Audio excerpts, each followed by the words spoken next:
الوجود والکرم وآلہ وصحبہ وبارک وسلم۔ حمد و صلاۃ کے بعد کچھ چیزیں ایسی ہیں جن کی اہمیت اللہ تبارک و تعالیٰ کی نظر میں بھی بہت زیادہ ہے۔ کچھ راتیں، کچھ باتیں، کچھ مواقع ایسے ہیں جن کی اہمیت میرے رسول کریم صلی اللہ علیہ وسلم کی نظر مبارک میں بھی بہت ہی زیادہ ہے۔ جب ان چیزوں کی اہمیت اللہ رسول کی نظر میں بہت زیادہ ہے تو بندہ مومن کی نظر میں بھی بہت ہی زیادہ ہوگی۔ نبی کریم صلی اللہ علیہ وسلم کے صحابہ کرام حضور علیہ السلام کی خدمت عالی مرتبہ میں بیٹھا کرتے تھے، تو حضور علیہ السلام پرانی امتوں کی کچھ باتیں اپنے غلاموں کو ارشاد فرمایا کرتے تھے۔ حضور علیہ السلام فرمایا کرتے کہ ان لوگوں کی عمریں ہزاروں سال ہوئی، پرانی امتوں کے لوگوں نے ہزاروں سال سجدے کیے، ہزاروں سال عبادتیں کی، ہزاروں سال اپنے رب کریم کی بارگاہ میں حاضر رہے، جہاد کیے، روزے رکھے۔ صحابہ کرام علیہم رضوان پریشان ہو گئے، عرض کی یا رسول اللہ صلی اللہ علیہ وسلم، ہزاروں سال عبادت کرنے والے، ہزاروں سال صدقات دینے والے، ہزاروں سال نوافل پڑھنے والے، وہ لوگ ہزاروں سالوں تک جہاد کرنے والے، اور ہمارا حال یہ ہے کہ ہماری عمریں 60 سال 70 سال۔ یا رسول اللہ صلی اللہ تعالیٰ علیہ وسلم، ہم تو ان سے پیچھے رہ گئے، عمل میں کمزور رہ گئے، عمل میں تعداد میں وہ ہم سے آگے نکل گئے۔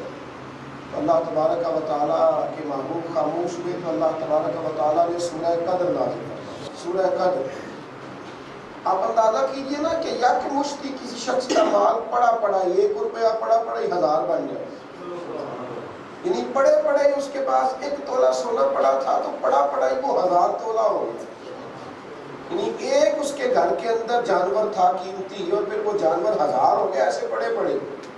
آپ اندازہ کر سکتے اس بندے کی خوشی کا کیا حال ہوگا۔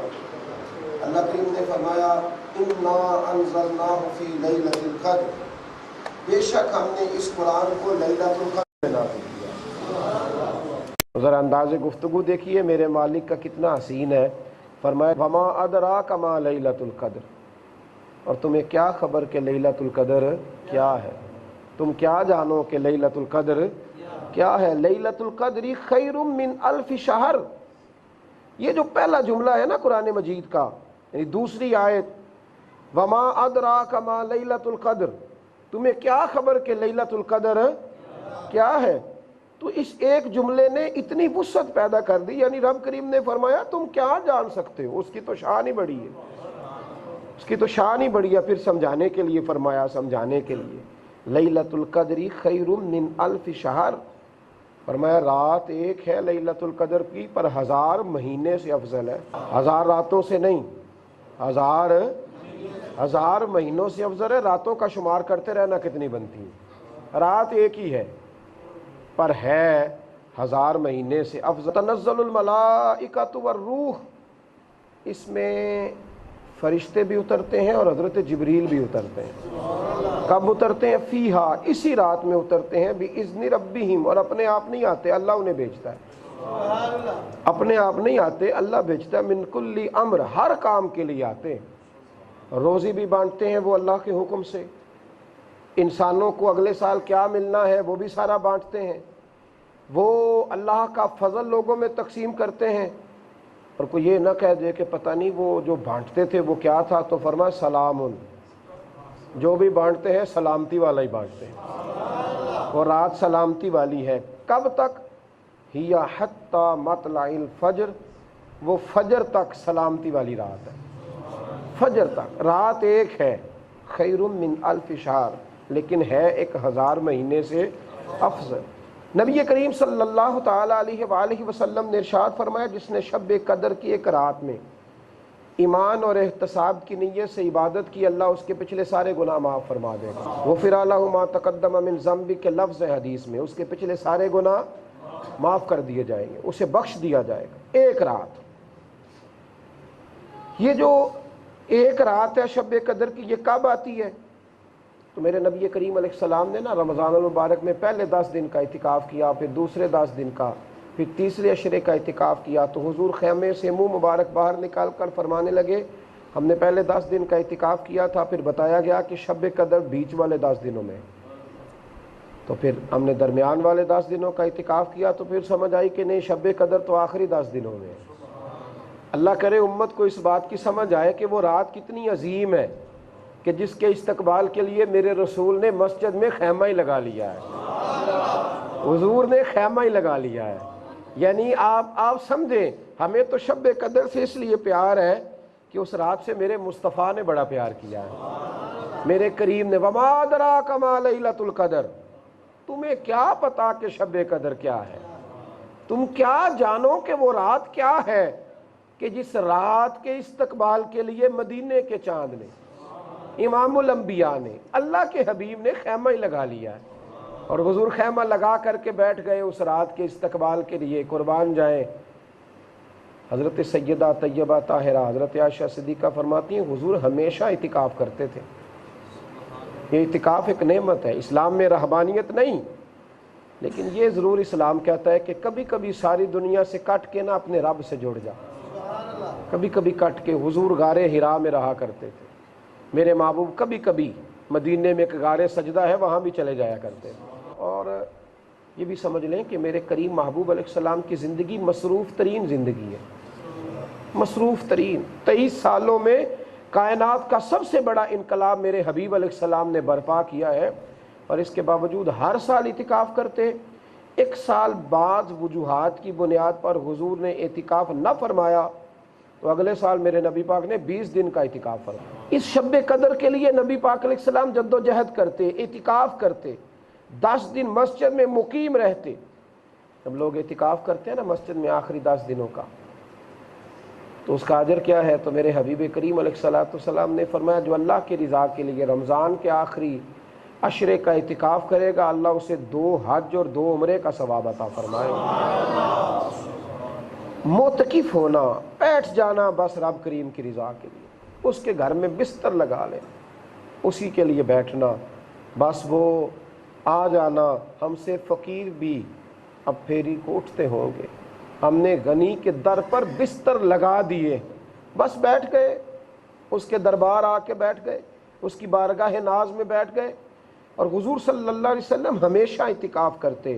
حضرت عائشہ صدیقہ رضی اللہ تعالیٰ عنہ فرماتی ہیں میں نے نبی پاک علیہ السلام کو اس قدر مشقت فرماتے کبھی نہیں دیکھا۔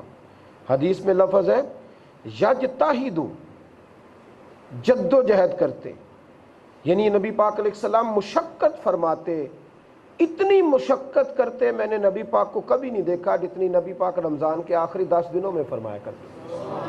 حضور مشقت کرتے کس کام میں؟ عبادت میں، اللہ کی بارگاہ میں جھکنے میں، سجدوں میں۔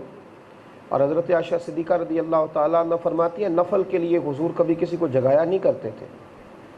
نفل نماز کے لیے ویسے بھی کسی کو مجبور کرنا منع ہے، لیکن جب رمضان کے آخری دن آتے تو حضور ہمیں جگاتے، فرماتے اٹھو، یہ رمضان کی آخری طاق راتیں ہیں، یہ سونے کا وقت نہیں، یہ رب کریم سے خیرات لینے کا وقت ہے۔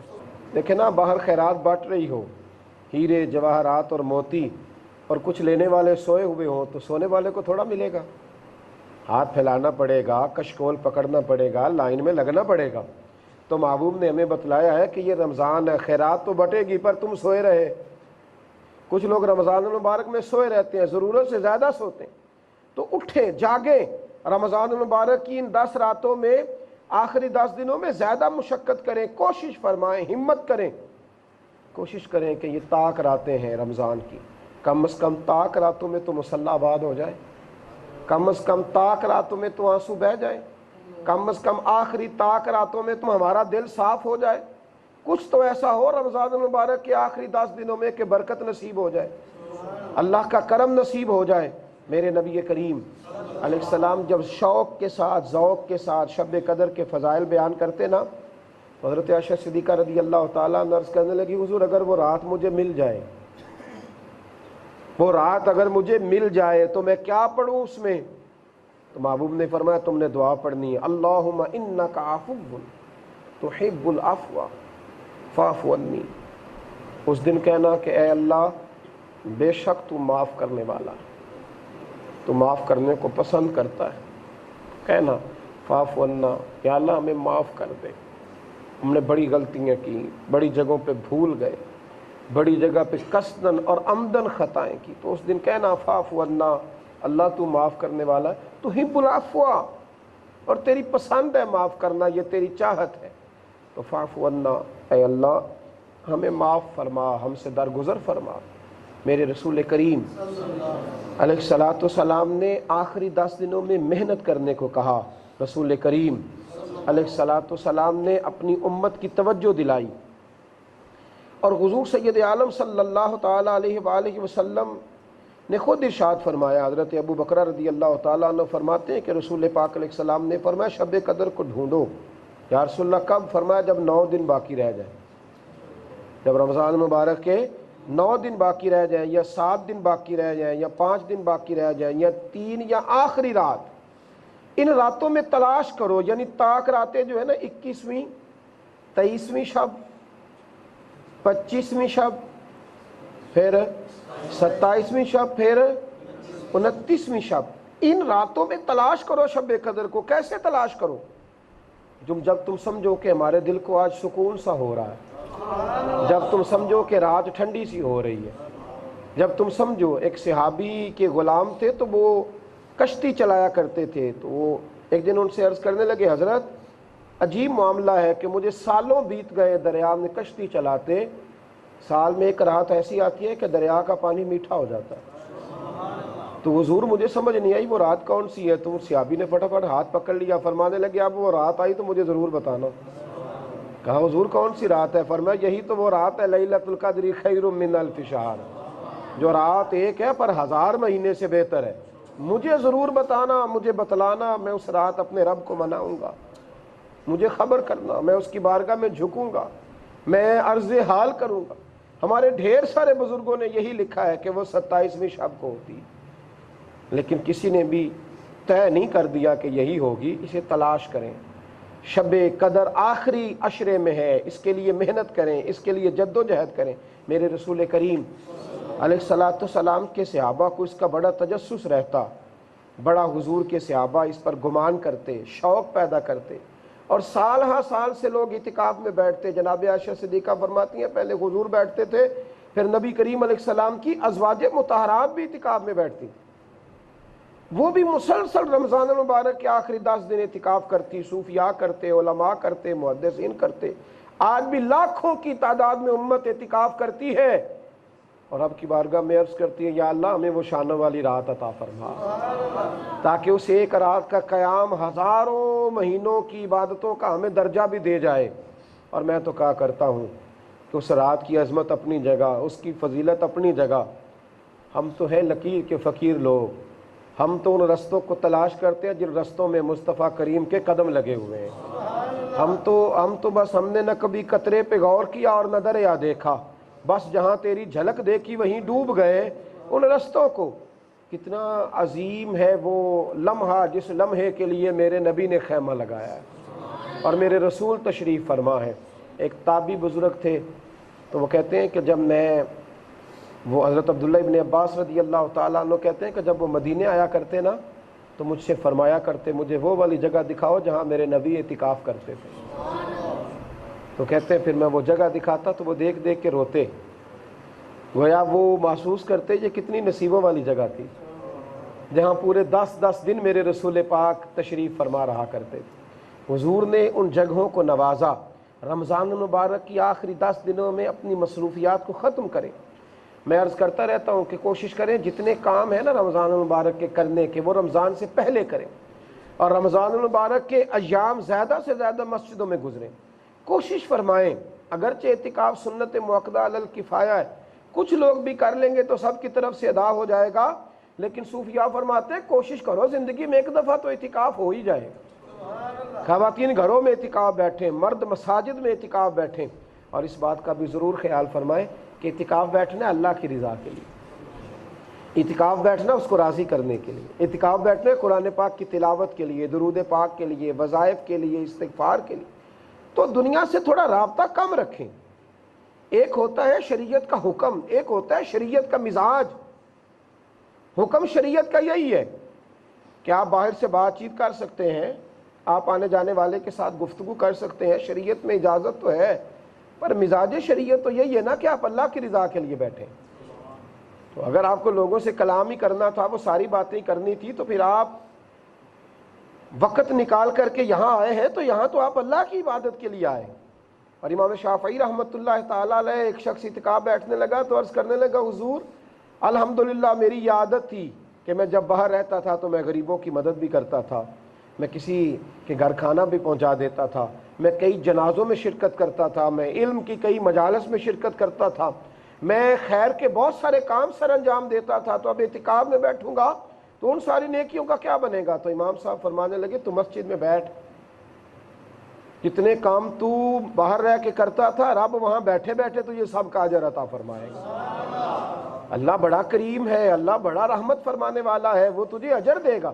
رمضان مبارک کے آخری 10 دنوں میں ساری مصروفیات چھوڑ دیں، سارے کام کاج ختم کریں اور کوشش کریں مسجد میں وقت دینے کی، مسجد میں بیٹھنے کی، اعتکاف کرنے کی اللہ کی بارگاہ میں۔ اور جو لوگ نہ بھی آ سکیں مستقل 10 دنوں میں، وہ کوشش کریں کہ جب موقع ملے وہ آ کے مسجد میں بیٹھ جائیں۔ اعتکاف تو 1 منٹ کا بھی ہوتا ہے نا، آپ مسجد میں گئے تو اعتکاف کی نیت کر لی، اعتکاف شروع ہو گیا، باہر آئے تو اعتکاف ختم ہو گیا۔ تو نفلی اعتکاف تو آپ کسی وقت بھی کر سکتے ہیں۔ کوشش فرمائیں کہ جتنا جو لوگ اعتکاف میں موجود نہیں بھی ہیں، وہاں نہیں بھی جا سکے، وہ کوشش کریں کہ انہیں جب بھی آخری 10 دنوں میں وقت ملے وہ مسجد میں جائیں، قرآن مجید کی تلاوت کریں، اذکار میں شامل ہوں، نبی کریم علیہ السلام پر درود و سلام پڑھیں، اپنا یہ ذوق ہمیشہ برقرار رکھیں۔ میرے رسول کریم علیہ السلام نے اپنی امت کو جب یہ پیغام دیا تو رسول کریم علیہ السلام کی امت نے اس حسین انداز میں اسے قبول فرمایا، اس حسین انداز میں اسے قبول فرمایا کہ پوری دنیا میں لوگ اعتکاف میں بیٹھے، اور آج تک وہ سلسلہ جاری ہے، اور لاکھوں نبی پاک کے غلام اعتکاف میں بیٹھتے ہیں۔ تو آپ غور فرمائیے کہ رب کریم کتنا راضی ہے، اور کس انداز میں اللہ اپنے فرشتوں سے، وہ ہے نا کہ تم مجھے یاد کرو میں تمہیں یاد کروں گا، تو لگتا یہ ہے کہ رب کریم فرشتوں سے ضرور فرماتا ہوگا کہ ذرا آسمان کے دروازے کھول کے تو دیکھو، یہ جو آئے بیٹھے ہیں نا، یہ دنیا داری کے لیے نہیں، میری رضا کے لیے آئے بیٹھے ہیں۔ اللہ تعالی ہمیں اعتکاف کی آخری عشرے کو عبادت میں، ریاضت میں گزارنے کی، اور اللہ تعالی ہم سب کو شب قدر نصیب فرمائے۔ آخر دعوانا ان الحمدللہ۔